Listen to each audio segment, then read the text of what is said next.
नमस्कार. आज आपण एका अतिशय महत्त्वाच्या विषयावर चर्चा करणार आहोत. क्रिएटर शील्ड म्हणजेच बौद्धिक संपदा अधिकारांची, ज्याला आपण IPR म्हणतो, त्याची ओळख.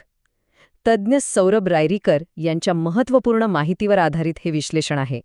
चला, कोणताही वेळ न दवडता थेट विषयाला सुरुवात करूया. आजच्या या विश्लेषणात आपण 5 मुख्य टप्पे पाहणार आहोत.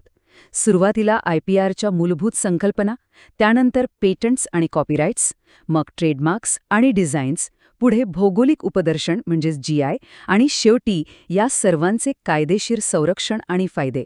ही पाचही शस्त्रे तुमच्यासाठी कायदेशीर ढाल म्हणून कशी काम करतात ते आपण पाहूया. तर सर्वात आधी पहिला टप्पा, IPRच्या मूलभूत संकल्पना. इथे लक्षात घेण्यासारखी सर्वात मोठी गोष्ट म्हणजे बौद्धिक अधिकार उपजत नसतात. आता पहा, अनेकांना वाटतं की माझ्याकडे एक भन्नाट आयडिया आहे, म्हणजे तो माझाच अधिकार झाला. पण खरं सांगायचं तर तसं अजिबात नसतं.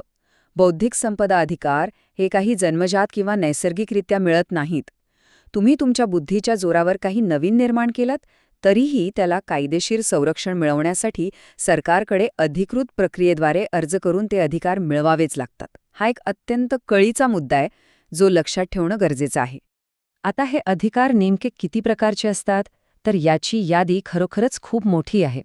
यात प्रामुख्याने ट्रेडमार्क्स, पेटंट्स, कॉपीराइट्स, डिझाईन्स आणि भौगोलिक उपदर्शन म्हणजे GI टॅग्स येतात. याशिवाय इंटिग्रेटेड सर्किट्स, सेमीकंडक्टर्स आणि जैवविविधता यांसारख्या गोष्टींसाठीही संरक्षण मिळतं. यापैकी प्रत्येक प्रकार एका विशिष्ट हेतूने बनवला गेला आहे, ज्यामुळे तुमच्या कल्पकतेला योग्य ती कायदेशीर ढाळ मिळते. वळूया दुसऱ्या टप्प्याकडे, पेटंट्स आणि कॉपीराइट्स, शोध आणि कलेचे संरक्षण. हे बौद्धिक संपदेचे 2 सर्वात लोकप्रिय प्रकार आहेत. भारतामध्ये पेटंटसाठी पेटंट्स कायदा 1970 लागू आहे. याचा नियम अगदी सोपा आणि स्पष्ट आहे. जर एखादा नवीन शोध असेल आणि तो औद्योगिकदृष्ट्या वापरण्यायोग्य असेल, तरच त्याला पेटंट मिळतं. म्हणजे बघा, हे संशोधन कागद जोडणाऱ्या एखाद्या साध्या स्टेपल पिनपासून ते रस्त्यावर धावणाऱ्या अत्याधुनिक नवीन कारपर्यंत काहीही असू शकतं. मुख्य अट फक्त एकच, ते नवीन असलं पाहिजे आणि व्यावसायिक वापरासाठी योग्य असलं पाहिजे. आणि इथे हा 20चा आकडा अतिशय महत्त्वाचा ठरतो. का? कारण पेटंटसाठी अर्ज केल्याच्या तारखेपासून बरोबर 20 वर्षांसाठी त्या संशोधकाला एक विशेष आणि अनन्य अधिकार मिळतो. म्हणजे या 20 वर्षांच्या काळात तो शोध उत्पादित करण्याचा, बनवण्याचा आणि बाजारात विकण्याचा सर्वस्वी हक्क फक्त आणि फक्त त्याच व्यक्तीचा असतो. विचार करा, सरकारकडून मिळणारी ही केवढी मोठी ताकद. तर इथला सर्वात महत्त्वाचा मुद्दा हा आहे की पेटंट आणि कॉपीराइट या 2 पूर्णपणे वेगळ्या गोष्टी आहेत. पेटंट हे औद्योगिक आणि भौतिक शोधांवर केंद्रित असतं, हे आपण पाहिलंच. पण याउलट कॉपीराइटचा थेट संबंध हा सांस्कृतिक आणि कलात्मक गोष्टींशी येतो. म्हणजे एखादं पुस्तक, चित्रपटाची स्क्रिप्ट, एखादं सुंदर गाणं किंवा नाटकातला संवाद यांसारख्या मानवी कलेतून साकारलेल्या गोष्टी कॉपीराइट अंतर्गत सुरक्षित केल्या जातात. आता येऊया तिसऱ्या टप्प्याकडे, ट्रेडमार्क्स आणि डिझाईन्स. व्यवसायाची ओळख विरुद्ध सौंदर्यशास्त्र. छोटे व्यावसायिक आणि फ्रँचायझी सुरू करू पाहणाऱ्या उद्योजकांसाठी हा भाग खूप महत्त्वाचा आहे. बघा, एखादा नवीन व्यवसाय सुरू करताना ट्रेडमार्क घेणं किती आवश्यक आहे. समजा तुम्ही XYZ वडेवाले असा एखादा व्यवसाय सुरू केलात. जर तुम्ही सुरुवातीलाच त्याचा ट्रेडमार्क घेतलात, तर त्या नावाचा विशिष्ट फॉन्ट, त्याचा रंग आणि ब्रँडची संपूर्ण ओळख पूर्णपणे सुरक्षित होते. पुढे जाऊन जेव्हा तुम्हाला तुमच्या व्यवसायाच्या फ्रँचायझी द्यायच्या असतात, तेव्हा याच नोंदणीकृत ट्रेडमार्कमुळे तुमच्या व्यवसायाला एक जबरदस्त आर्थिक मूल्य प्राप्त होतं. बऱ्याचदा ट्रेडमार्क आणि डिझाईन या 2 शब्दांमध्ये आपला गोंधळ उडतो, पण कायद्याच्या भाषेत यात अगदी स्पष्ट सीमारेषा आहे. ट्रेडमार्क म्हणजे एका प्रकारे तुमच्या व्यवसायाचा अधिकृत शिक्का, ज्यावरून ग्राहक तुमचा ब्रँड ओळखतात. पण डिझाईन हे पूर्णपणे त्याचं दिसण्यावर किंवा सौंदर्यात्मक स्वरूपावर आधारित असतं. उदाहरणार्थ, एखादी देखणी वास्तू किंवा पूर्णपणे नवीन डिझाईन केलेला एखादा आकर्षक फॉन्ट, हे सगळं डिझाईन कायद्याअंतर्गत सुरक्षित केलं जातं. आणि हे अगदी उत्तम प्रकारे दर्शवणारे एक उदाहरण पाहायचं असेल तर गुगल मॅप्सचा विचार करा. आपण सगळेच गुगल मॅप्स वापरतो, बरोबर? त्यात तो उलटा वॉटर ड्रॉप किंवा पाण्याचा थेंब दिसतो, तो एक विशिष्ट आकार आणि रंगसंगती घेऊन येतो. आता गंमत अशी आहे की गुगल ही कंपनी तो आकार केवळ ओळख पटवण्यासाठी एक डिझाईन म्हणून वापरते. तो त्यांचा व्यावसायिक ट्रेडमार्क नाही.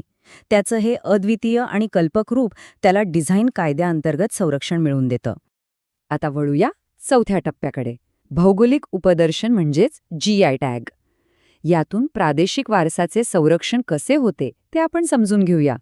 आपल्या आजूबाजूला अशी अनेक उत्पादने आहेत जी त्यांच्या विशिष्ट भौगोलिक जागेमुळे आणि परंपरेमुळे प्रसिद्ध आहेत.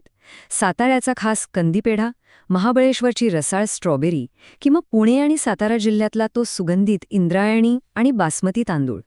जागतिकीकरणाच्या या काळात कोणीही भलत्याच ठिकाणी उत्पादन करून ते सातारी पेढा म्हणून विकू नये आणि अशा बोगस उत्पादनांना आळा बसावा यासाठी हा GI टॅग अतिशय महत्त्वाची कायदेशीर भूमिका बजावतो. सर्वात रंजक गोष्ट सांगू, हे भौगोलिक उपदर्शन किती वैज्ञानिक आणि अचूक असू शकतं याचा तुम्ही विचारही केला नसेल. महाबळेश्वरच्या स्ट्रॉबेरीला तिथल्या विशिष्ट मातीतील खनिजांमुळे एक वेगळा पोत आणि रंग मिळतो, हे तर खरंच. पण आश्चर्याची गोष्ट म्हणजे फळावर असलेल्या बियांची अचूक संख्या मोजून देखील हे ठरवता येतं की ही खरोखरच महाबळेश्वरची स्ट्रॉबेरी आहे की अन्य कुठली. निसर्ग आणि कायद्याचा हा संगम खरोखरच थक्क करणारा नाही का? आता आपण थोडं मागे जाऊया आणि पाहूया की हे सगळं कसं विकसित होतं. हळदीच्या पेटंटचा तो कायदेशीर लढा तुम्हाला कदाचित आठवत असेल. जेव्हा अमेरिकेत हळदीच्या उत्पादनावर आणि मार्केटिंगवर जागतिक पेटंट मिळवलं गेलं, तेव्हा भारताने आपल्या प्राचीन ग्रंथांचे भक्कम पुरावे सादर केले. त्यात हळदीच्या औषधी आणि अँटीबायोटिक गुणधर्मांचा स्पष्ट उल्लेख होता. या भक्कम पूर्वज्ञानाच्या पुराव्यांमुळे अमेरिकेचे ते पेटंट रद्द झालं आणि भारतीय हळदीला आपला कायदेशीर GI टॅग सुरक्षित करता आला. ही आहे भौगोलिक उपदर्शनाची खरी ताकद. आणि आता शेवटचा 5वा टप्पा, संरक्षण आणि फायदे. आपली ढाल प्रभावीपणे वापरणे. अधिकारांची माहिती तर मिळाली, पण ही ढाल प्रत्यक्षात कशी वापरायची? एक अत्यंत महत्त्वाचा नियम नेहमी लक्षात ठेवा. प्राधान्याचा नियम. हा नियम स्पष्ट सांगतो की जो कोणी आपली बौद्धिक संपदा सर्वात आधी नोंदवतो त्याचाच अधिकार कायम राहतो. बौद्धिक संपदा कायद्यात वेळेला प्रचंड महत्त्व आहे. समजा दोघांनी एकच नाव वापरलं, पण ज्याने आधी कायदेशीर अर्ज करून त्याची नोंदणी केली त्याचाच त्या नावावर हक्क राहील. त्यामुळे व्यवसाय सुरू केल्या केल्या कोणतीही वेळ न दवडता नोंदणी करणं हे सर्वात पहिलं आणि महत्त्वाचं काम आहे. आता समजा एखाद्याने तुमच्या बौद्धिक संपत्तीची चोरी केलीच, तर नक्की काय करायचं? त्यासाठी ठराविक कायदेशीर पावले उचलणं गरजेचं असतं. सर्वात आधी तुमची स्वतःची कायदेशीर नोंदणी असणं आवश्यक आहे. त्यानंतर जे कोणी याचं उल्लंघन करत आहेत त्यांना एक औपचारिक कायदेशीर नोटीस बजावता येते. आणि तरीही जर उपयोग झाला नाही तर थेट दिवाणी खटला म्हणजेच सिव्हिल सूट दाखल करून आपला हक्क प्रस्थापित करता येतो आणि तो अनधिकृत वापर कायमचा थांबवता येतो. आणि या दिवाणी खटल्याचे परिणाम खूप गंभीर असू शकतात बरं का. कायद्यामध्ये "अरे मला माहीतच नव्हतं" हे कारण अजिबात चालत नाही. जर एखाद्याने अनावधाने किंवा नकळतपणे दुसऱ्याचा ट्रेडमार्क वापरला असेल आणि त्यातून भरपूर नफा कमावला असेल तर दिवाणी खटल्यात तो सर्वच्या सर्व नफा मूळ ट्रेडमार्क मालकाला परत करावा लागू शकतो. त्यामुळे माहिती नसतानाही दुसऱ्याची बौद्धिक संपदा वापरण्याचे आर्थिक परिणाम खूप महागात पडू शकतात. तर मंडळी, या संपूर्ण विश्लेषणाच्या शेवटी एक अत्यंत महत्त्वाचा आणि विचार करायला लावणारा प्रश्न आपण स्वतःला विचारला पाहिजे. योग्य IPR संरक्षणाअभावी तुमची वर्तमान व्यवसायाची ओळख किंवा तुमचं खास प्रादेशिक उत्पादन, तुमच्या स्वतःच्या कष्टाचा नफा चोरीला जाण्यास वाव तर देत नाही ना? हे वेळीच तपासणे गरजेचे आहे.